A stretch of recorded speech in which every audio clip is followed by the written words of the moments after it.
Les pièges à éviter à la soixantaine, le grand piège à éviter à la soixantaine parmi les sexygénaires. Nous avons donné, nous avons sacrifié notre jeunesse à penser aux autres, à donner, à nous occuper des autres, on l'a déjà dit.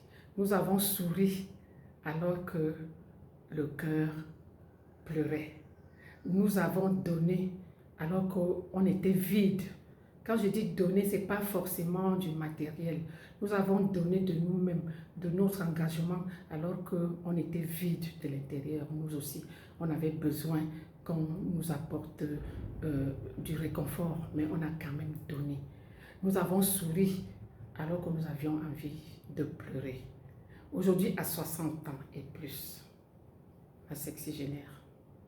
Le piège, c'est que certaines femmes de 60 ans pensent que si elles ne donnent plus, elles ne seront plus aimées. Erreur, c'est faux. Au contraire, même, je pense que c'est quand vous n'aurez plus à donner, quand vous allez vous occuper de vous-même, quand vous allez prendre en charge, décider qu'enfin, je vais pouvoir m'occuper de moi, que les bonnes personnes viendront pour vous. Ceux qui étaient là parce que vous leur donniez du sourire, un peu d'argent, ce n'est pas des vrais amis qui partent. Mais je pense qu'à 60 ans, il faut arrêter de penser que si on ne donne plus, on ne va plus être aimé. Non, prenons soin de nous-mêmes. Arrangeons-nous pour que notre vie soit meilleure. Parce que la vieillesse est certes une chance. Le vieillir, c'est du bonheur. Mais vieillir aussi, nous devons prendre soin de nous. De finalement se dire que enfin, je vais pouvoir faire ce qui me plaît. Je vais pouvoir m'organiser comme je veux.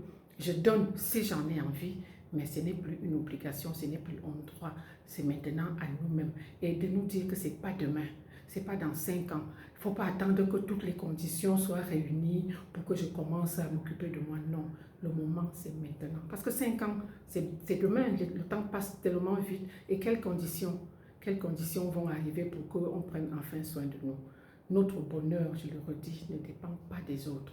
Notre bonheur devrait dépendre de nous-mêmes, tant financièrement, moralement, physiquement. Nous ne devons rien attendre des autres parce que nous, on a donné. Maintenant, il est temps qu'on prenne soin de nous, qu'on se mette à vivre enfin comme on le souhaite, avec ce qu'on a, ou alors on décide d'avoir plus pour mieux encore vivre et s'épanouir encore plus. Donc s'il y a des amis, s'il y a des membres de la famille qui pensent qu'on ne leur donne plus et donc ils ne vont plus nous aimer, ça c'est leur problème. Tant que ta conscience te juge, tu sais que tu as donné le meilleur, tu as donné ta jeunesse. Aujourd'hui, il faut te reconstruire. C'est très important. Il faut te reconstruire, te donner de la valeur. Ta valeur ne dépend pas du jugement des autres, des voisins, des amis, pas du tout. Ta valeur dépend de toi, ton bonheur dépend de toi, ta vie de sexygénaire dépend de toi. Prends soin de toi. Amuse-toi quand tu peux, rencontre des gens, fais ce qui te plaît, mais plus par rapport aux autres, mais uniquement par rapport à toi-même. Est-ce que j'ai une astuce aujourd'hui? Oui, on va trouver. Prenez des compléments alimentaires. Demain, je vais vous faire une petite vidéo dans la cuisine. Je vais vous montrer ce que moi je prends. Je n'en prends pas beaucoup, mais je prends ce qui me semble important pour moi, pour ma santé, pour mon épanouissement. Alors, tu décides de prendre soin de toi, tu décides d'arrêter de penser qu'on ne va plus t'aimer parce que tu ne donnes plus. Promis, allez dans les commentaires. À très très vite.